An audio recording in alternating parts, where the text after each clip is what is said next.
Hey guys, JamesMCD's Reviews here. Welcome to another cinematic bucket list. If you haven't noticed, I've been going on a bit of an X-Men binge these past couple months, going through all of the Fox X-Men movies in preparation for Deadpool and Wolverine. Well, we're on the home stretch and the movie is set to release this week actually. So I figured why not wrap this entire journey up by taking a look at not only what many consider to be the most popular X-Men, but the guy that is the second build in the title of the damn movie.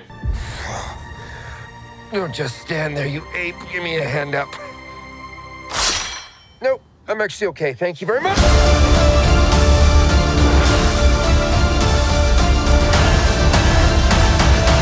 Yes, today I will be taking a look at the Wolverine, released in 2013, and Logan, released in 2017, both directed by James Mangold. Starting off with the Wolverine, this movie takes place a little bit after the events of X-Men 3. Logan is, living out in solitude in the wilderness, and he's still being, sort of haunted by the death of Jean Grey and everything that happened in those movies, both figuratively and literally. There's literally a ghost Jean that shows up in bed with him in several parts of the movie, and it's kind of funny. But then that all changes when he's summoned to Japan, where he thinks he's going to just say goodbye to an old friend that he met in war, but instead he's actually the subject of an evil plan by these vague business guys to steal his adamantium skeleton and power this giant robot thing. It's kind of weird. There is admittedly a lot about this movie that I do really like, mixed with a lot of stuff that is kind of stupid. I do like that this movie is a lot more character focused. It seems a bit kind of unfair and self-serving to give Wolverine his own spin-off movie, considering one of the biggest criticisms about the other X-Men movies is that they're basically just Wolverine and his friends. But I mean, to be fair, those movies do still have to juggle and balance out a bunch of unique characters with their own interesting storylines. And Wolverine on his own has so much history and so much, interesting character depth to chew on. So it only seems right that he should be the one to get his own standalone movie. I also like that, First Class had come out a couple years prior, and even though it kind of acted as a soft reboot and, took place well in the past and everything, this one still keeps to kind of the continuity and timeline of the original trilogy. They do reference the events of X3, and Wolverine is still being haunted by Jean and everything like that, and he's just kind of fed up with life and waiting to die and everything like that, and then he just kind of gets forced back into this hero thing one more time. And I do kind of like sort of that arc that he goes through, and not only basically returning back to the civilized world, as it were, but also kind of being forced back into a hero position, having to look after this guy's daughter and, stop these evil business guys and everything like that. It seems like every single time he tries to, step out, something keeps pulling him back in, and, I do kind of like sort of the arc and that kind of acceptance that he goes through throughout the movie. He also has some good sort of relationships and interactions in this movie. He's partnered up with this girl, Larico, for most of the movie, who is the evil business guy's daughter that he's protecting. And, it's kind of like a begrudging, partnership and budding romance and everything like that, because he's still hung up on Jean and everything. But they do have some really good interactions, and she kind of gets him to open up a little bit more and everything like that. And they do have legitimately good chemistry, even if she isn't, the most well-rounded character in general. Another character Logan interacts with a lot in this movie is Yukio. Hi.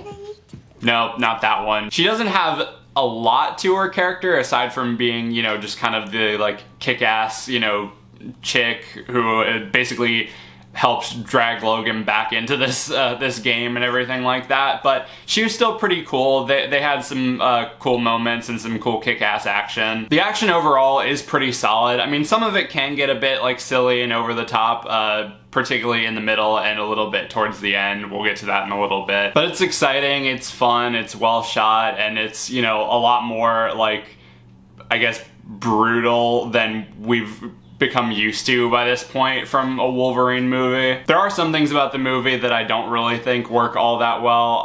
I think the villains are very boring and very stock and not super interesting. And I mean, the fact that they make, you know, Silver Samurai a giant robot at the end is just really fucking lame. Their plans make no sense. Even when they go into that big whole like exposition dump, it was really kind of difficult for me to understand or follow like what the motivation was there. You can also kind of tell that there was a bit of like clashing of styles. Like James Mangold definitely wanted to tell like a more personal and like sort of grounded, darker story. And the studio let him for the most part, but they still kind of had that forced in like, you know, he has to fight a giant robot, there has to be this amount of action beats and blah, blah, blah. So, like, I don't know, it doesn't stay as grounded as you'd probably like it to be. But overall, I think the movie's fun, it's fine. It's nothing super groundbreaking, but it's also not, like, entirely forgettable. It did what it needed to do, and you know, like I said, there were parts of it that I enjoyed mixed with parts that I thought were kind of dumb. So, going to my ranking, I would have to give it a 3.5 out of 5. Next up is Logan, released in 2017, which, by all accounts, is probably the best X-Men movie ever made. The story is set several years in the future where a lot of the X-Men have kind of been wiped out. Logan has gotten much older and grayer and is suffering from adamantium poisoning, which is affecting his healing factor. He's living on this patch of land, taking care of Charles Xavier, played by Patrick Stewart once again, who has also gotten really old and senile and is like kind of losing his mind and is, you know, having these really deadly seizures. And again, it's one of those where Logan is just trying to basically make ends meet and save up enough money so that him and Charles can, you know, go on a boat and basically escape everything. But then he gets thrust into the hero position one more fucking time, where he has to take care of this girl, X-23, played by Daphne Keane, who is the younger clone daughter of Wolverine, essentially, and he basically has to protect her from these Ravager guys and get her and a bunch of other mutant kids across the border to North Dakota. I absolutely love this movie when it first came out. Even like rewatching the trailer, the initial teaser trailer, like it gave me chills, like just watching it and just hearing that Johnny Cash song again. It was like, oh my god, like it was so moving and intense. And rewatching it all these years later, it truly, truly holds up. Like, yeah, a few like minor nitpicks here and there, but I mean, other than that, like, I feel like this is the Wolverine movie that if you've been following the X-Men movies like since the beginning, this is the movie that you will have been waiting for. Like, you can tell that the studio was very hands-off. They brought back James Mangold from the Wolverine, and they let him cook in every single facet possible. And you can never really see the studio hands moving in this movie. Like, you can tell that they were very hands-off, and they basically just said, here, do your thing, like, make this whatever you want. I think that they made the right call setting it well in the future, just like they kind of made the right call setting First Class well in the past, so that, like, you don't have to worry too much about, like, the continuity and the timeline. It's, like, separated enough to where you can classify it as its own thing, but it still makes references to the other movies and things like that. And they even established that the X-Men comics exist in the X-Men movie universe, which is very funny and very clever. This version of Wolverine is very tired and just sick of everything, more so than he's ever been in the past. And I mean, Hugh Jackman is at the top of his game in this movie. You can definitely feel like he is grown with this character, and he's able to put that into this portrayal in this movie. Like, he's very tired and bitter and, you know, is just suffering and is just kind of sick of everything. And then, you know, when this girl and her mom comes around, he wants nothing to do with it. He wants to, like, stay out of their way and everything like that. The only reason he even agrees to do it is for the money, because she offers him, like, a big sum of money. But then, you know, everything changes when he finds out, you know, who she is and everything like that, and, you know, shit becomes a lot more real. The movie is very bleak. Like, it is technically an apocalypse, but not to the same degree that, like, something like Mad Max Fury Road is. It's like, society is still there, but you can tell that it's, like, kind of on the verge of collapse. And like I said, this is set well in the future, where a lot of mutants and a lot of humans have been, like, wiped out and everything like that.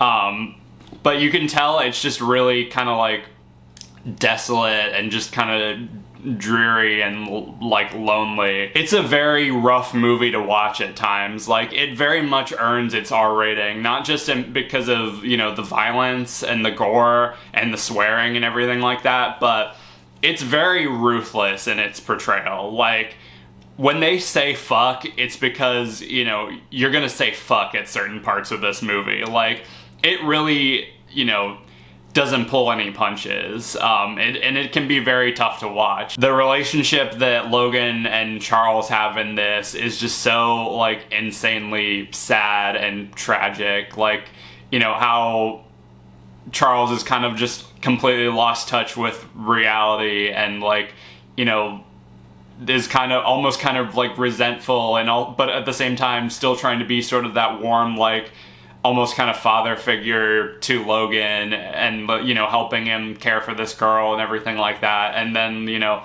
just the way that his story kind of ends and everything, like, it's just so, like, tragic and sad. But the acting across the board is phenomenal in this. Like I said, Jackman and Stewart are both, you know, giving it their all. Honestly, they should have both gotten Oscars for this movie. Newcomer Daphne Keane is really good. Like, the way that she manages to get, like, so much emotion and character out of saying very little is really impressive. And then when it comes time for her to kick ass, she is very kick ass, and, you know, also very ruthless as well. The action is very raw and very brutal. I mean, like I said, it takes full advantage of the R rating. Like, there is some, you know, gut-wrenching scenes in this movie. And the final note that it ends on is pretty fucking perfect. Like, honestly, this could work as the finale to the entire sort of X-Men movie series. Like, if they said, like, okay, this is the last one, and then, you know, Marvel's about to buy us back, so whatever, we'll let them restart it or something, I would have been okay with that, to be honest with you, but obviously they wanted to do their own thing. A few nitpicks here and there. Like, there are some moments where I feel like it can kind of drag. Like, not to say that I was ever bored or, like, uninterested, but, like,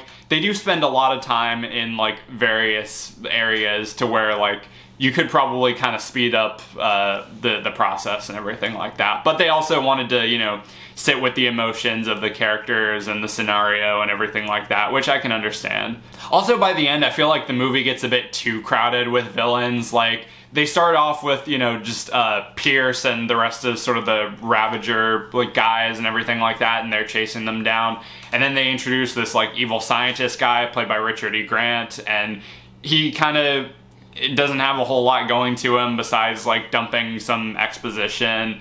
And they also introduce a older clone Wolverine who looks exactly like Hugh Jackman. And yeah, while this thing is menacing and intimidating, like, I don't know, I feel like they were kind of, like, pressing their luck by throwing in all this stuff towards the end. But I think that's, like, the biggest detractor for this movie for me. Like, everything else is just that fucking good. Like, I truly do think this is the, hands down, the best X-Men movie. It is, you know, it has a good sense of humor, but it doesn't feel forced. It plays up the drama really well without being super manipulative.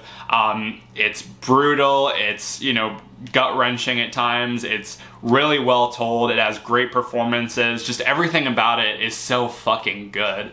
And I honestly really hope that Deadpool and Wolverine just kind of lets this be and doesn't try to like undo it or like ruin the impact of that ending, because if that were the case, I would be kind of sad, to be honest. But yeah, going to my ranking, this is still like hands down a 4.5 out of 5. This movie was so good. Anyway, that does it for this video. Let me know in the comments what you thought of the Wolverine and Logan. Which did you like more? Which did you like less? And are you excited for Deadpool and Wolverine coming out this weekend? Until next time, be sure to like, subscribe, and the notification bell so you can stay updated when I'm posting. Follow me on all my social media, subscribe to my main channel, everything. Wait, honey, aren't you forgetting something? Did I forget to take the trash out again? No. I mean, aren't you forgetting a third Wolverine movie? No, I'm pretty sure there was just 2. I am almost positive that there is a third Wolverine movie. Honey, oh my god, I don't know why you're pushing me on this so much, but there were only 2 Wolverine movies. Now can you please drop it before my blissful ignorance comes back to bite me in the...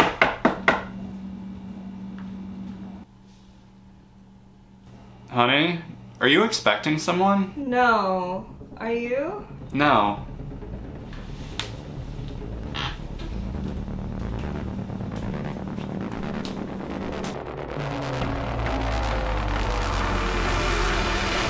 Surprise, motherfucker. What the... James!